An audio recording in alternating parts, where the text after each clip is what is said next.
आज हम इतिहास के एक ऐसे चैप्टर को खोलने जा रहे हैं जो एक ऐसे शासक के बारे में है जिनकी बहादुरी की मिसालें ना आज भी दी जाती हैं।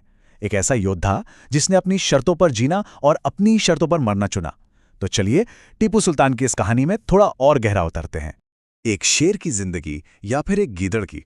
देखिए, ये सिर्फ एक सवाल नहीं है, ये तो एक पूरा फलसफा है। एक ऐसा सिद्धांत जिस पर किसी ने अपनी पूरी की पूरी जिंदगी जी डाली।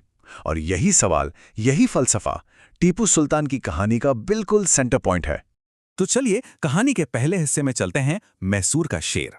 आखिर उन्हें ये नाम मिला कैसे, किन हालातों ने उन्हें गढ़ा और उनकी वो पहचान बनाई जिसके लिए आज भी हम उन्हें याद करते हैं। आइए चलते हैं।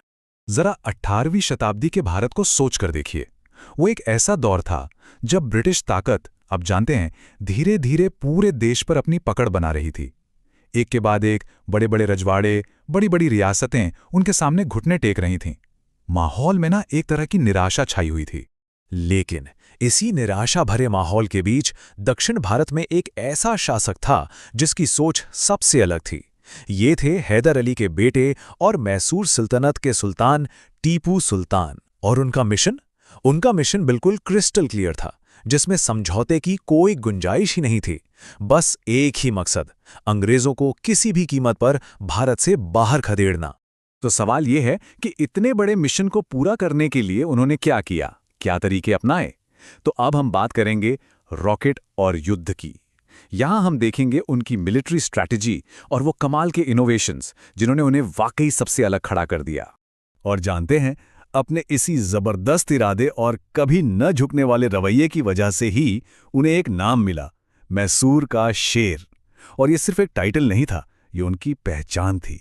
एक ऐसी पहचान जिसका लोहा उनके दुश्मन भी मानते थे।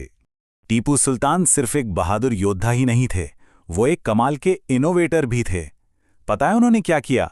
उन्होंने जंग के मैदान में पहली बार लोहे से बने रॉकेट्स का इस्तेमाल किया।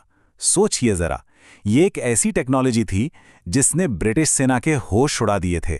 इसने उस जमाने में लड़ाई का पूरा नक्शा ही बदल कर रख दिया। और ये कोई एक दो दिन की लड़ाई नहीं थी, बिल्कुल नहीं।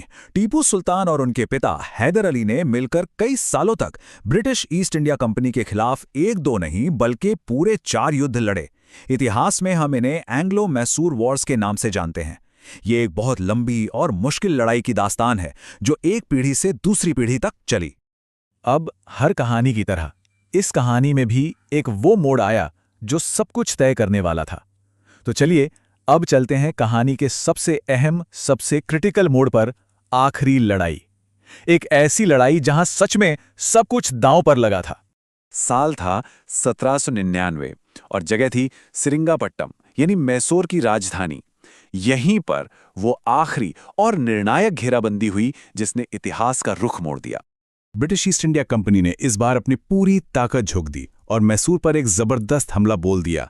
ये कोई छोटा मोटा हमला नहीं था, ये एक फाइनल अटैक था जिसका सिर्फ एक मकसद था, मैसूर की इस चुनौती को हमेशा हमेशा के लिए खत्म कर देना।